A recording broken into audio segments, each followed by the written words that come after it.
weapons of mass hesitation. The problem with humans, if one were to ask any reasonably perceptive, pan-dimensional being, is their complete and utter obliviousness to the fact that they are, by all measurable standards, completely mad. Take, for instance, the Silicoth incident. The Silicoth was a race of shimmering, golden entities whose absurdly large fleets had, for centuries, ensured that the phrase, "Don't upset the Silicoth," was considered excellent survival advice across all known universe. This did not stop humans. They managed to topple the entire Silicoth civilization without so much as lifting a finger, or rather, by lifting a pint. A shipment of what humans jovially refer to as a rather decent batch of home brew was left in the Silicoth water supply, and within days, the Silicoth, a species whose biology had never even heard of fermentation, found themselves utterly and catastrophically sloshed.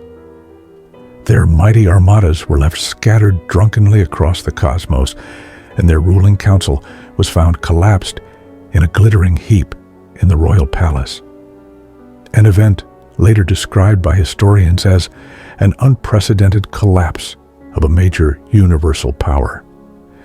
It was this bizarre blend of chaos and destruction that made humans quite helpful to the Galactic Federation, particularly when faced with problems that were too irritating to be solved by conventional means.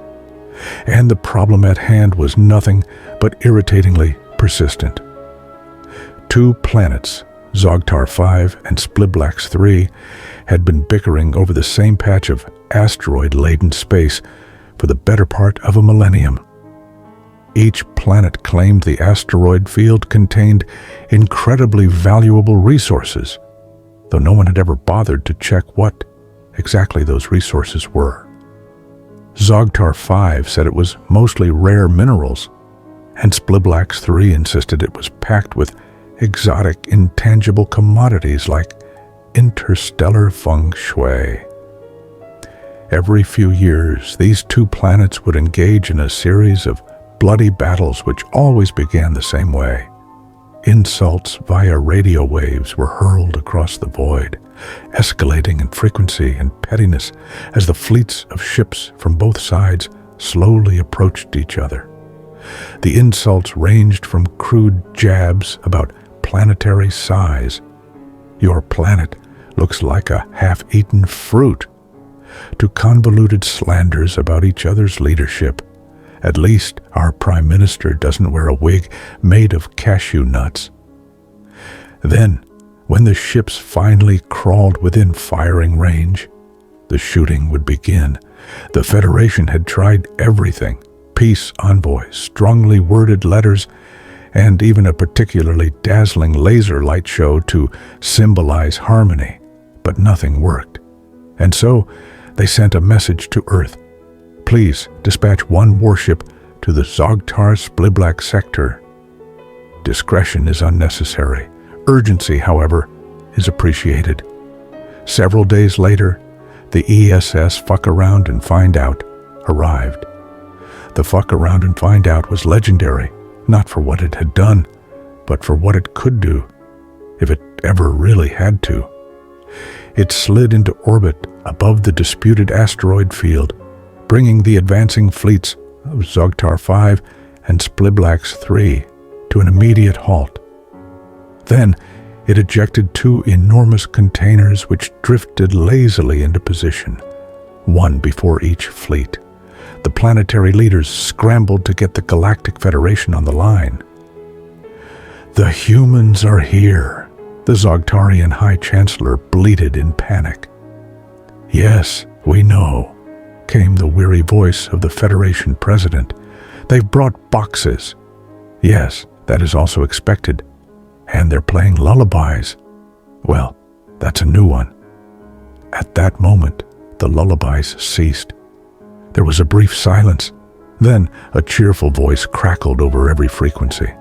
"Hello, chaps. We couldn't help but notice you've been having a bit of a tiff for, several centuries now. So we thought we'd pop by and, well, spectate." A long, uneasy silence followed. One of the fleet commanders swallowed audibly. "Naturally," the voice continued, "humans never arrive empty-handed, so we brought gifts. In the containers before you, you'll find our latest innovation, a weapon capable of reducing your opponents to a vague and unsightly smear in just one shot.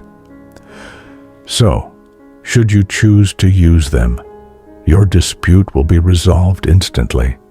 No more pointless battles, no more passive-aggressive communiques, just one swift, clean, and, dare we say, satisfying conclusion. Isn't that lovely?" There was a final, ominous chuckle. Then the human ship promptly reversed a safe distance and resumed playing lullabies. The fleets of Zogtar 5 and Spliblax 3 stared at their respective boxes. No one dared touch them. Days passed. The lullabies continued. The Federation, trying to be helpful, suggested that if neither side wished to use the weapons, they could simply tell the humans, "No, thank you." But of course, neither side was willing to do that. More days passed. And then, just as mysteriously as they had arrived, the ESS Fuck Around and Find Out turned off its lullabies and vanished into hyperspace. But still, no one dared touch the boxes. Each side stationed ships to watch over their respective box, to ensure that if the other planet opened their box, they could immediately open theirs in retaliation. To this very day, the ships of Zogtar 5 and Spliblax 3 remain in space, watching their boxes, waiting for the other to make the first move. The boxes are, of course, empty. Offer's name and the links to the original text in the description. If you enjoy the video, hit the like button and subscribe to the channel to stay with us.